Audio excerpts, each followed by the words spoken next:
Welcome to my student. बहुत बहुत स्वागत है आपका मेरे इस चैनल में। आपको हम मैट्रिक्स पढ़ाएंगे और मैट्रिक्स में रैंक कैसे निकाली जाती है उसको बताएंगे। तो रैंक होती क्या है? नॉन जीरो रो, जो मैट्रिक्स में जो नॉन जीरो रो होती है उसको हम रैंक ऑफ मैट्रिक्स बोलते हैं। और रैंक निकालते कैसे हैं? इसमें लगाएंगे हम लोग एलिमेंट्री ट्रांसफॉर्मेशन, ई ऑपरेशन जिसे बोलते हैं शॉर्टकट में। एलिमेंट्री ट्रांसफॉर्मेशन से हम लोग सॉल्व करेंगे। तो चलिए इस क्वेश्चन को सॉल्व करते हैं जैसा कि इसमें बताया गया है क्वेश्चन में। सबसे पहले R2 ऑपरेशन लगाएंगे इसमें।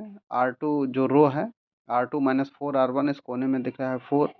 हम 4 को 0 बनाएंगे, फिर 7 को 0 बनाएंगे। तो R2 में कैसे हमें बनाना है? R2 goes to 4R1, R3 goes to 7R1। तो कैसे रो को घटाना है ये हम आपको करके दिखाएंगे। तो देखते रहिएगा इसमें, और चैनल में बीच में छोड़ के जाइएगा नहीं, पूरा रैंक आपको समझ में आएगा। रैंक ऑफ मैट्रिक्स बहुत ज़रूरी है। तो सबसे पहले हम जो R2 है इसको पूरा उतार देंगे। R2 जो है आपका क्या है? 4 5 6, इसको पूरा उतार दीजिए। लिख दिया हमने। और R1 में मल्टीप्लाई किया गया है 4 से। तो R1 में 4 से मल्टीप्लाई कर देते हैं। 4 1 जा 4, 4 2 जा 8 और 4 3 जा 12। इसको माइनस कर देते हैं, 12 आ जाएगा। और इसको घटा देते हैं आपस में। तो इसमें जो घटाना है ये सीधे सीधे खड़ी खड़ी लाइन घटाना है। जैसे 4 में से 4 घटाएंगे तो 0 हो जाएगा, 5 में से 8 घटाएंगे तो -3 आएगा, और 6 में से 12 घटाएंगे तो -6 आएगा। तो इसमें जो है आपको सीधे से घटा देना है और कैरी लेने की ज़रूरत नहीं है। इसमें इसमें सीधे एलिमेंट टू एलिमेंट माइनस कर देंगे। 4 माइनस 4 0, और 5 माइनस 8 कितना आ जाएगा? -3 आएगा। 6 माइनस 12 -6 आएगा। तो ये हमने R2 में ऑपरेशन किया है। तो R2 हमारा क्या बन गया है? पहले पहला रो में कुछ ऑपरेशन नहीं किया गया तो इसको ऐसे उतार देंगे। R2 में आया है 0 -3 -6। अब हमें R3 में ऑपरेशन करना है।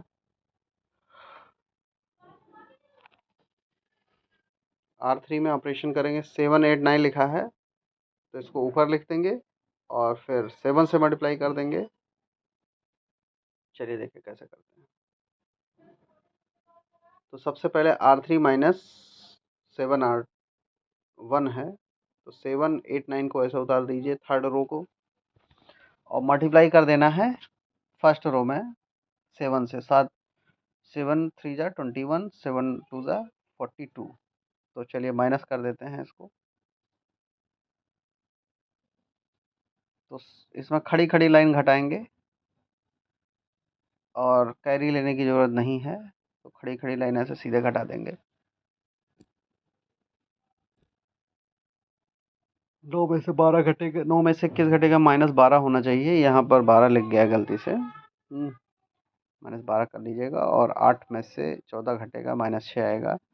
और 7 में से 7 घटेगा तो क्या हो जाएगा? 0 हो जाएगा। तो इस पूरे रो को हम उतार देंगे ऐसे। तो देखिए कैसे 0 होगा। लिखेंगे तो इसको भी 0 बनाएंगे। तो आप लिखेंगे 0 0 -6 -12। फिर इसके बाद में ये -12 होना चाहिए। फिर हम R2 में -3 से डिवाइड कर सकते हैं, R3 में भी -6 से डिवाइड कर सकते हैं। और इसको ज़्यादा से ज़्यादा हम लोग 0 बनाने का कोशिश करेंगे कि मैक्सिमम 0 बन जाए।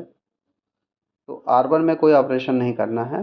R2 में हम डिवाइड करेंगे -3 से। R2 डिवाइडेड बाई -3 और R3 डिवाइडेड बाई -6 डिवाइड कर देते हैं। तो देखिए क्या आएगा। R1 को ऐसे उतार लीजिए, पूरा पूरा लिख लीजिए। 0 1 2 0 1 2। अब आपको दिखने लगा कि 2 रो सेम हो गई है, यानी हमारा मैक्सिमम कैलकुलेशन सही है। अगर आपको क्वेश्चन लगाते समय 2 रो सेम आने लगे तो इसका मतलब क्वेश्चन आप सही लगा रहे हो। ठीक है, तो चलिए अब फिर से ऑपरेशन करते हैं। R3 में से R2 घटा दें तो पूरा पूरा रो 0 हो जाएगा। तो ऑपरेशन लिखेंगे R3 goes to R3 minus R2। एक नियम है इसमें निकालते समय कि R3 अगर आप ऑपरेशन कर रहे हो तो R3 को पहले ही लिखना है। R3 को पहले ही लिखना है, R2 को बाद में लिखना है। तो अब देखिए इसमें नॉन जीरो रो कितने हैं? 2 हैं। पहला रो में देखिए सारे 0 नहीं हैं, दूसरे रो में सारे 0 हैं, सारे जीरो नहीं हैं, तीसरे रो में सभी जीरो हैं। तो जो नॉन जीरो रो है वो हमारी कितनी है, 2 है। तो इस मैट्रिक्स की रैंक कितनी आएगी, 2 आएगी। मैट्रिक्स की जो रैंक आएगी बच्चों वो 2 आएगी। नॉन जीरो रो इसमें काउंट करेंगे, नॉन जीरो रो हमारे 2 मिल रहे हैं, इसलिए रैंक ऑफ मैट्रिक्स 2 होगी। तो बने रहिएगा चैनल।